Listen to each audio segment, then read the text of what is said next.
ISI के agent देश के गद्दार हैं। ज्योति मल्होत्रा जैसी आईएसआई एजेंट्स और ये पाकिस्तान के सो कॉल्ड स्पाइस यहाँ के यूथ को भड़काने की कोशिश कर रहे हैं। ज्योति मल्होत्रा जैसे इन्फ्लुएंसर्स को देखते हैं जो ध्रुव राठी की वीडियो सुनते हैं, वो तो इन्फ्लुएंस होंगे ही ना। ज्योति मल्होत्रा जैसे लोग हैं, इनको जीने का हिंदुस्तान में कोई हक नहीं। और जब तक इनकी पिछवाड़ा टूटेगा नहीं तब तक ये सुधरेंगे नहीं।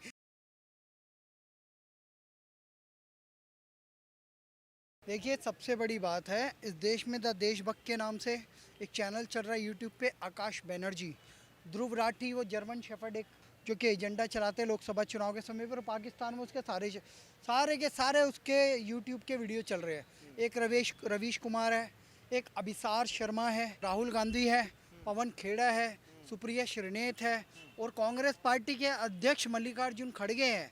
तो यह सब देश के साथ गद्दारी कर रहे हैं। ज्योति मल्होत्रा कहाँ जाती थी वीज़ा लेने?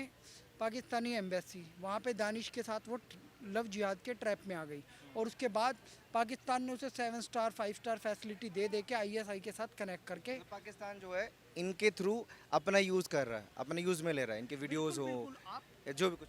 बिल्कुल, देखो, ये मैं इसी की बात नहीं कर रहा। मणिशंकर अय्यर प्रोमिनेंट एक आईएएस भी रह चुके और कांग्रेस के एक बड़े नेता रहे हैं अभी भी। वो पाकिस्तान में जाके कहते हैं मोदी को हटाने के लिए हमारी मदद करो।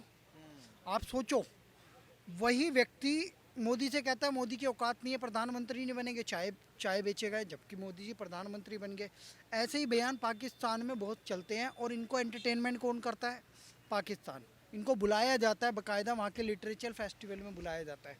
आगे आ जाइए, ये राहुल गांधी भारतीय सेना से सवाल पूछ रहे हैं। क्या कह रहे हैं कि फाइटर जेट हमारे कितने मार गिराए गए पाकिस्तान द्वारा, जवाब दो। क्या वो राहुल गांधी पाकिस्तान के प्रवक्ता हैं? राहुल गांधी गद्दारी कर रहे हैं, उन्हें भरोसा नहीं है। आचार्य चाणक्य ने जो कहा था वो सही कहा था, विदेशी कोख से उत्पन्न संतान कभी देश की सगी नहीं हो सकती। राहुल गांधी ने करके दिखा दिया। ये बयान शायद राहुल गांधी के लिए था। इनकी बात सुनिए अपने, विदेशी की संतान अगर भारतीय कोख से उत्पन्न होगी तो वो विदेशी गुण गाएगी। लेकिन जो लोग भारतीय हैं जैसे ध्रुव राठी, नेहार सिंह राठौर, अभी हाल ही फिलहाल में ज्योति मल्होत्रा, ये सब क्या आपको षड्यंत्र लगता है? देखिए, राहुल गांधी पाकिस्तान के प्रवक्ता हैं और राहुल गांधी भाषा बात कर रहे हैं किसकी? पाकिस्तान की। अगर राहुल गांधी से देश की कौन सी जनता ने बोला कि हमें ये बताइए कि फाइटर जेट कितने हमारे गिरे? किसने ये पूछा कि अरे इंडियन आर्मी ने क्या शौर्य दिखाया? नेहा राठौर, ज्योति मल्होत्रा या इन सब पे अगर आप चर्चा करने जाएंगे, जहां आर्मी की बात होती है, जहां सेना की बात होती है, वहां 110 करोड़ जनता पे भरोसा करना चाहिए और 110 करोड़ जनता भरोसा करती है इंडियन आर्मी पर। ये 4-5 लोग छिंद चोरी के जो आईसीआईसीआई बैंक और यस बैंक में खाता खुलवा के और बाहर से फंडिंग करवा के अपने खाते में डलवाने के चक्कर में भारत से गद्दारी कर रहे हैं। और अगर भारत के लोग सवाल पूछ रहे तो आप कह रहे हो कि इनके संगत है, वो हो रहा है, अन्याय हो रहा है। अन्याय नहीं हो रहा, ये बिल्कुल ऐसे लोग हैं जो देश के संग खुली गद्दारी कर रहे हैं। आप मुझे बताइए कि बॉलीवुड पाकिस्तान में भी है, जब वहाँ पर हमला स्टार्ट किया, ऑपरेशन सिंदूर चालू किया गया, तो वो लोग किसके साथ खड़े थे? आप बताइए। देश के साथ ही खड़े हैं। मैं उनकी तरफदारी करूँगा कि पाकिस्तान के जितने भी लोग थे वो अपने सरकार और अपनी सेना के साथ खड़े थे, ऊल जलूल सवाल नहीं पूछ रहे थे। पर हमारे देश के ज़्यादा दिमाग हो जाता ना, ज़्यादा आज़ादी मिल जाती है। अब चाहिए क्या? ज़रूरत है कि इनके पिछवाड़े में ढंग से डंडा, और जब तक इनकी पिछवाड़ा टूटेगा नहीं तब तक ये सुधरेंगे नहीं। नेहा सिंह राठौर हो, ज्योति मल्होत्रा हो या चाहे ध्रुव राठी हो, ये वो लोग हैं जिन माँ के कोख से जने हुए। इन्होंने अपने बाप से भी सवाल पूछा होगा, अपनी माँ से भी पूछा होगा, बताओ मैं तुम्हारा बेटा कैसे हूँ। अच्छा, एक और सवाल खड़ा होता है जो देश की बात करते हैं, रवीश कुमार जी हैं, अजीत अंजुम हैं, बड़े बड़े यूट्यूबर, ये इन लोगों पर चुप्पी क्यों साध लेते हैं? ये इसलिए चुप्पी साध लेते हैं सर, एक सारा का सारा एजेंडा और सारे के सारे क्रोनोलॉजी एक ही तरफ सेट होता है। इनको मजा आता है जिहाद को सपोर्ट करना, इनको मजा आता है आतंकवादियों का सपोर्ट करना, इनको मजा आता है पाकिस्तान की बड़ाई करना, इनको मजा आता है इंडियन आर्मी से सवाल पूछना। मैं कह रहा हूँ, इंडियन आर्मी के सवाल अगर पूछ रहे हो तो 1971 का शौर्य भूल गए, 1962 का शौर्य भूल गए, बालाकोट भूल गए आप लोग, या राफेल का जो शौर्य वो भूल गए। ये सिर्फ वो लोग हैं, इनको ये अपनी आर्मी पे भरोसा नहीं है जैसे इनको अपने बाप पर भरोसा नहीं है। वैसे ही ये लोग इंडियन आर्मी पे भरोसा नहीं करते, पर 110 करोड़ जनता इंडियन आर्मी पर भरोसा करती है और डंके की चोट पर कहती है कि हमारी इंडियन आर्मी ने पाकिस्तान में धुआं धुआं कर दिया। 110 करोड़ क्यों, बाकी के 30 करोड़? सर 30 करोड़ की बात इसलिए नहीं की जाएगी कि 30 करोड़ के मुंह में दही जमा हुआ है। ये वही लोग हैं जो फिलिस्तीन के लिए झंडा लेके सड़कों पे घूम रहे थे। ये वही लोग हैं जो फिलिस्तीन के अरे इजराइल के झंडे पे थूक रहे थे, मूत रहे थे, जला रहे थे। 30 करोड़ थोड़ी घूम रहे हैं। 30 के 30 करोड़ के लिए इसलिए चर्चा कर रहे हैं कि यही 30 करोड़ लोग सीए और एनआरसी के लिए सड़क पर आ गए थे। यही 30 करोड़ के लोग भारत के लिए गाली गलौज करने लगे थे। पर 30 करोड़ में से एक बंदा भी मुझे ऐसा नहीं मिला जो पाकिस्तान को खुला चेतावनी देता हुआ और बॉर्डर पे ये खड़ा होकर कह रहा हो कि पाकिस्तान। सोफिया कुरैशी को भूल गए, उन्हीं 30 करोड़ में से हैं। सोफिया कुरैशी आर्मी की एक सोल्जर हैं, वो अपना काम कर रही हैं। मैं उन 30 करोड़ की बात कर रहा हूँ जो आतंकवाद को पालते हैं, जो 30 लाख महिला पाकिस्तान से आई हुई हैं, जिनके बच्चे जिनके पति पाकिस्तान में हैं। मैं सलमा और सलीम की बात कर रहा हूँ, मैं बात कर रहा हूँ बांग्लादेशियों की, उन रोहिंग्याओं की, मैं बात कर रहा हूँ वो बुरखा वाली मैडम की जो सीढ़ियों से पोस्टर उखाड़ के चली जाती हैं। मैं बात कर रहा हूँ इस देश के वो जिहादी मुसलमानों से जो सिर्फ कहीं ना कहीं कहते हैं कि भारत का संविधान हमें आज़ादी देता है, पर भारत का संविधान इनको ये आज़ादी नहीं देता कि ये भारत की माता की जय के नारे लगा दे। इनको आज़ादी सिर्फ इतना है कि ये यहाँ पर खाएंगे, पिएंगे, हगेंगे और उसके बाद भारत को गाली देंगे। ये ऐसे लोग हैं जो गद्दारी के अलावा कुछ नहीं जानते। ये अगर इस देश में नहीं होते तो आज ये भारत कहीं और आगे बढ़ चुका होता। ज्योति मल्होत्रा के बारे में क्या है? सबसे पहले मेरी एक ही लाइन है, अभी तो हमने सिर्फ पाकिस्तानी एक्टर्स और जो इनके सेलिब्रिटीज़ थे उनको बैन किया, बट मैं एक चीज़ कहना चाहूँगी ज्योति मल्होत्रा एंड ऐसे बहुत केसेस देखने के बाद में, India should ban each and every social media platform. मैं यूथ होने के नाते बोल रही हूँ, India should ban each and every social media platform. भले किसी भी तरीका का हो, किसी भी टाइप का हो, फिर लोग सीखेंगे कहाँ से? यही मेरा सवाल है। सोशल मीडिया बनाया किस लिए गया था सर? कुछ अच्छा सीखने के लिए, यूथ का भला हो।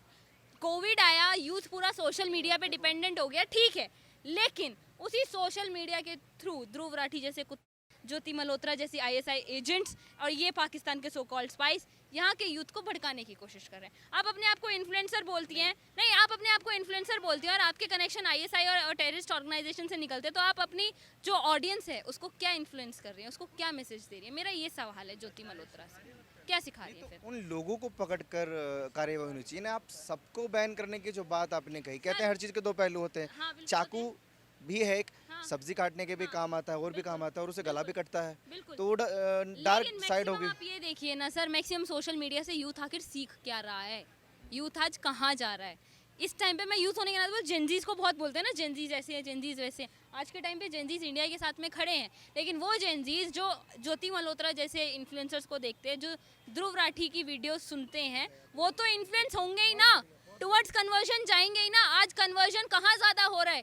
क्या जो लोग पढ़े लिखे हैं 50 प्लस जो एज के हैं उनका कन्वर्जन ज़्यादा हो रहा है, या जो 10 साल से कम उम्र के बच्चे हैं उनका कन्वर्जन ज़्यादा हो रहा है? किसका कन्वर्जन ज़्यादा हो रहा है? जो अडल्टहुड में आ चुके हैं बच्चे, 18 साल से 16 साल से लेके 25-30 साल के जो बच्चे हैं, उन जो यूथ है उसका कन्वर्जन ज़्यादा हो रहा है। किस लिए हो रहा है? क्योंकि वो सोशल मीडिया के थ्रू इन्फ्लुएंस होते हैं। इस्लाम ऐसा है, क्रिश्चियनिटी ऐसी है, हमारे यहाँ ऐसा होता है, वैसा होता है, तो वो वहाँ इन्फ्लुएंस होते हैं और वहाँ जाके फिर वो कन्वर्ट होते हैं। इसके अलावा कोई सोल्यूशन?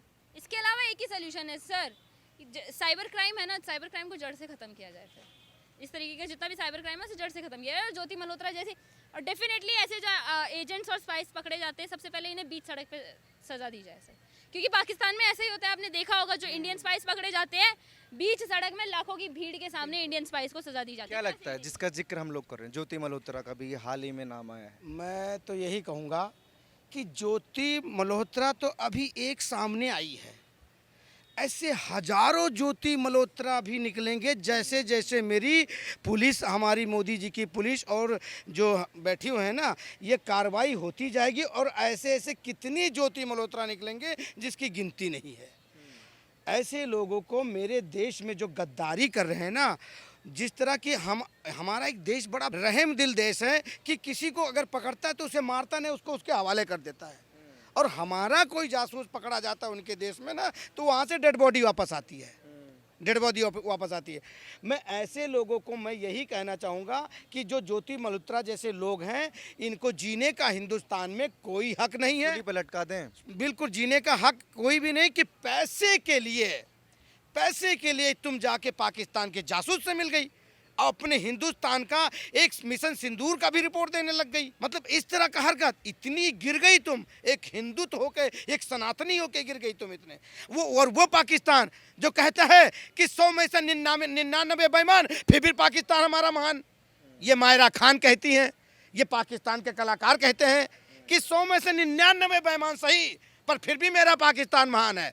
100 में से 99 आतंकवादी मेरे पाकिस्तान के हैं, पर पाकिस्तान मेरा फिर भी महान है। ये वहाँ के लोग, पाकिस्तानियों के लोग का सोच है। पर हमारे बॉलीवुड बांड में जो बैठे हुए हैं, आमिर खान, गरीब खान, ये सारे ये जितने बैठे हैं ना, इनके क्या कह देंगे, मेरे वालिद तो रहते थे वहाँ इस्लामाबाद में, ठीक है, मेरी बेटी की वहाँ शादी होगी इस्लामाबाद में और सुहागरात बनेगा कराची में। जो सच्चाई दिखाने का काम करते हैं, कई यूट्यूबर्स हैं, फेमस चेहरे हैं, रवीश कुमार हैं, अजीत अंजुम हैं, ध्रुव राठी हैं, ऐसे जब लोग आते हैं सामने, इन पर ये क्यों वीडियो नहीं बनाते, इन पर क्यों ये चुप हो जाते? इन पे नहीं बनेगी। यही लोग तो पता, कई बार ऐसा होता है कि ये लोग देश पे भी सवाल उठा देते हैं।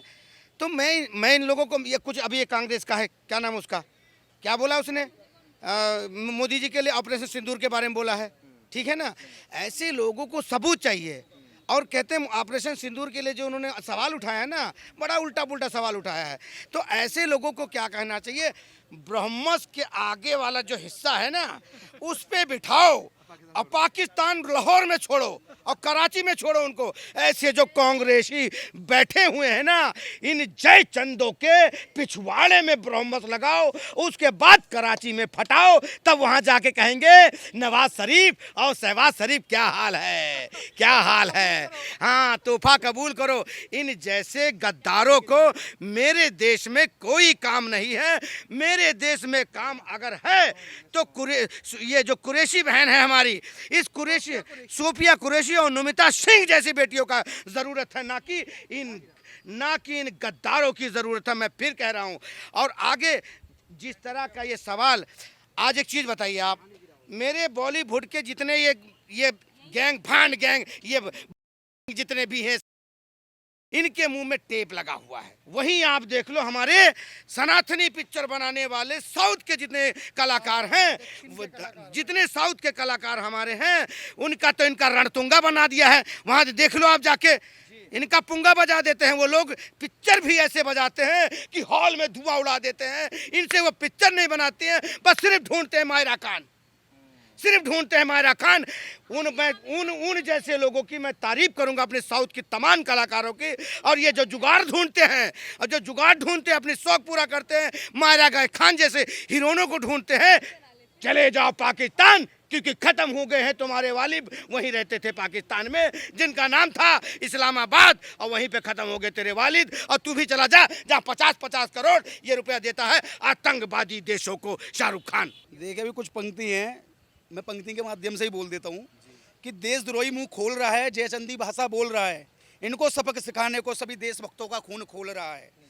भारत को कभी भी खतरा नहीं किसी दुश्मन के ललकारों से, भारत को खतरा रहा है सदा बेशरम स्वदेशी गद्दारों से। तिरंगे का कभी अपमान करे, जो सेना का ना सम्मान करे, राख लगाकर जीभ खींच लो, जो जिंदाबाद पाकिस्तान करे।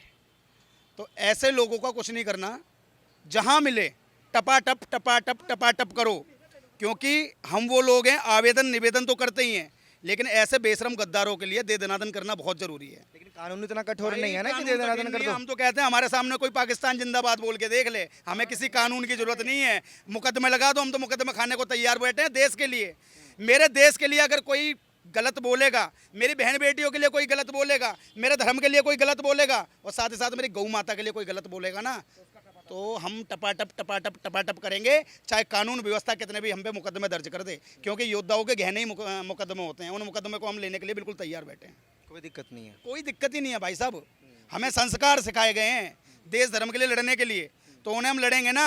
हम वो लोग नहीं हैं जो भारतीय सेना का मुर्दाबाद गए, हम वो लोग हैं जिंदाबाद बोलते हैं और जिंदाबाद ही रहेगा। सोफिया अंसारी बेटी ने सिखाया है कि भारत का हर मुसलमान गद्दार नहीं हो सकता। सोफिया अंसारी से उन महिलाओं को सीख लेनी चाहिए जो आज पाकिस्तान के तिरंगों को नाखूनों से छुटा रही हैं फर्श से। उन्हें सीखना चाहिए कि भारत का खा रहे हो तो भारत का जिंदाबाद करो, किसी पाकिस्तान का जिंदाबाद मत करो। नहीं तुम तो जिंदाबाद करके अपने घरों से बाहर निकल जाओगे, तुम्हारे घर में बम फूट जाएगा। पाकिस्तान ऐसी काबिलियत रखता है। ठीक है। बहरहाल जो मुद्दा है ज्योति मल्होत्रा का, बड़ा ही गंभीर विषय है, क्योंकि इन्फ्लुएंसर हैं और लाखों की तादाद में इनके फॉलोअर्स भी हैं, और जो नैरेटिव वो चलाती हैं, तो आप खुद सोचिए अगर उनके कनेक्शन वाकई पाकिस्तान के साथ जुड़े हुए हैं तो वो क्या मैसेज अपने फॉलोअर्स को देंगी और उनके दिमाग को वॉश करने का काम कितना हुआ होगा। और जो देश की सच्चाई दिखाने का काम करने का दावा करते हैं बड़े बड़े यूट्यूबर्स जिनका मैंने भी नाम लिया था, वो आखिर ये सवाल खड़ा होता है कि वो आखिर क्यों इन लोगों पर चुप्पी साध लेते हैं। बाकी आप लोग अपनी राय प्लीज़ कमेंट सेक्शन में दीजिए और ऐसी खबरों के लिए आप जुड़े रहिए और देखते रहिए ओ न्यूज़ हिंदी।